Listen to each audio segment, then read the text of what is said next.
분위기를 좀 바꿔볼게요. 요즘 혹시 요즘도 아니죠. 뭐 은행에 가면요 쉽게 볼 수 있는 거예요. 은행뿐만 아니라 어디를 가든 또 공공기관에 가면요 흔히 볼 수 있는 거예요. 은행도 마찬가지고요. 어떤 건지 한번 그림 보면서 영상 보면서 한번 설명을 드리겠습니다. 자, 여기 보세요. 자, 은행 안에 보면은 저 번호표 뽑는 것도 있죠, 입구에. 그런데 한 남성이 전화를 하고 있습니다. 그런데 안내데스크 근처에서 자연스럽게 탁 테이블에 손도 올리고 주머니에 손도 넣고 누군가 통화를 하고 있어요. 그러면서 한 손은 저쪽을 만지작 하면서 하는데 혹시 여러분 틀린 그림 찾기라는 오락 프로그램 아세요? 뭐가 잠깐 조금 전 그림하고 뭐가 달라진 거 보이세요? 조금 전의 그림과 비교해보면 하하 역시 우리 제작진 대단합니다. 있던 게 감쪽같이 저 사람이 전화 한 통하더니 마술을 부린 건가요? 전화 마술일까요? 저렇게 감쪽같이 저 물건이 사라졌는데 김윤희 프로파일러님 네. 저 전화를 걸던 남성이 문 밖으로 나가면서 같이 사라진 저건 대체 뭡니까? 저 뭔가요? 봤더니 모금함입니다. 모금함이에요. 우리가 가면 은행에 이제 동전 같은 거 넣지 않습니까? 네. 그 모금함을 이제 전달을 하게 되는데 그 모금함을 절도를 한 건데요. 네. 이 범인이 47살 절도범인데요. 네. 아주 수법이 진짜 치밀해요. 네. 시간대도 딱 고려하는데요. 점심시간대 사람들이 많이 있지 않습니까? 맞아요. 그 시간대에 딱 노리고요. 또 지역도 선정을 합니다. 네. 지하철역이 가깝거나 유동인구가 많은 은행을 또 선점을 하게 얼른 됩니다. 도망가려고. 네. 네. 그리고 얼굴을 또 마스크로 다 가리면서 자기를 네. 또 가리고요. 또 이런 모금함이라는 거는 다 신고를 잘 안 하지 않습니까? 그런 점까지 소액으로 해서 하는 그 범행 수법까지 다 했고요. 그다음에 전화하는 척하면서 사람들의 관심을 이렇게 보면서 나를 보나 안 보나 그리고 조금씩 하고 이제 처음에는 돈을 이렇게 조금씩 뺐습니다. 그다음 네. 나중에 보는 사람이 없나 싶으면 그냥 통째로 이렇게 통째로 갖고 가네요. 네. 그런데 저 사람이 범행 시간대를 고른 게요. 참 진짜 머리를 많이 쓴 것 같아요. 박준 변호사님. 네.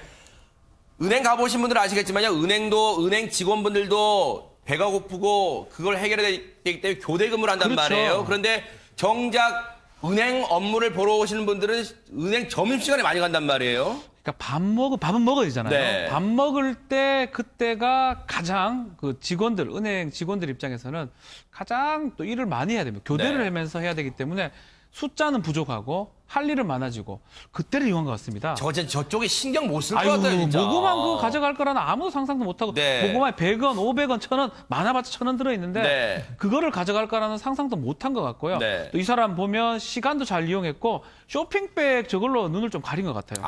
노란색 쇼핑백으로 싹 가려서 그 모금통을 바로 쇼핑백에 넣어버리는 네. 이 수법이 상당히 치밀하고 결국 지금 절도범이 지난해 11월부터 네. 올해 4월까지 이 절도범의 유사한 수법으로 이 서울 경기 수도권 인근에서 31곳입니다. 은행 네. 31곳에서 모금함만 절도를 했고요. 피해액은요 무려 218만 원에 해당합니다. 218만 원. 주로 동전만 들어있는 모금을 합쳐서 218만 원 훔쳤으니까 상당히 많이 훔쳤다는 생각이 들어요. 경찰 얘기 들어보시고 이어가 보도록 하겠습니다.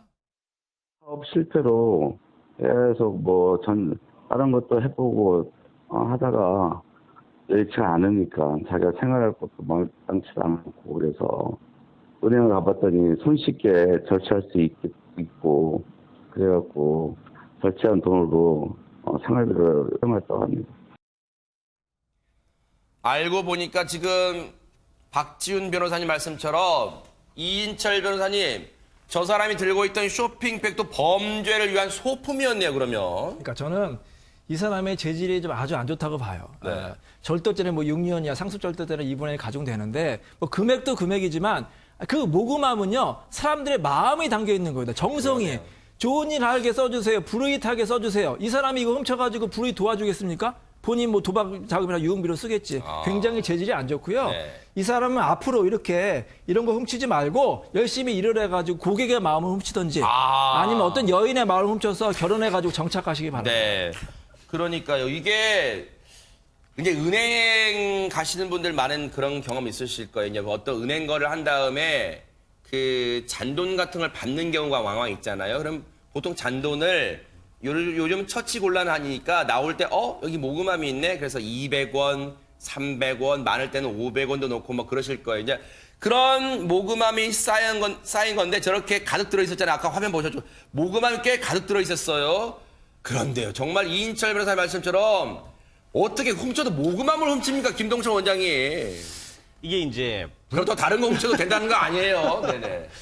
불특정 다수가 모금을 하고 네. 또 불특정 다수가 그 혜택을 받는 거기 때문에 네. 주인이 없는 돈이다 인식할 가능성이 상당히 높습니다. 네. 자, 주인이 있는 것들을 이렇게 가져가기는 되게 어렵지만 네. 주인이 없다라고 한다면 오히려 그런 마음들이 쉽게 일어나기 마련이거든요. 네. 자, 이런 마음들이 아마 있었을 것 같고 네. 그리고 근처에 사실 관리 감독자가 아예 없잖아요. 아하. 그러면 쉽게 가져갈 수 있죠. 네. 아마 상당히 사각에 놓여 있는 네. 모금함의 어떤 상황들을 잘 노리고 아. 가져갔던 것 같습니다. 저 상황 보면 김윤희 프로파일러님 지금 보면 CCTV상에 찍힌 모습 보면 전화한 척하면서 손은 여기 가 있잖아요. 네. 근데 직원분들이 보더라도 손님 거기서 뭐 하시는 거예요? 이렇게 말 못하나 봐요. 그러니까 또 제 손님 또 왕이잖아요. 네. 우리 인식 속에 또 손님이 왕이라고 생각하는 거 있고 또 저 행동 자체가 저게 돈을 절취하는 행동이라고 딱 명확하게 단정할 수 없군요. 단정할 수 없기 때문에 그냥 저 행동에 대해서 제지할 수 없는 부분인 아. 거죠. 그렇기 때문에 저 사람이 뭐 하는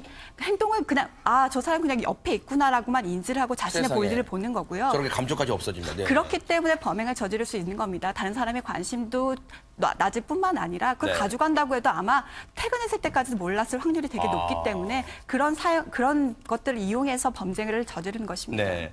저 쇼핑백이 시선 분산용에다가 더하기 나중에 보세요. 이 모금함을 훔친 다음에 돌아서서 바로 그 쇼핑백에 슉 들어가서 들고 나갑니다. 왜냐하면 모금함을 자체를 들고 나가면 사람들이 다 쳐다볼 테니까 저 모금함을 쇼핑백에 넣는 범죄 도구였습니다. 참 머리를 잘 썼지만 어쨌든 경찰은 상습 절도 혐의로 이 남성을 구속을 했습니다.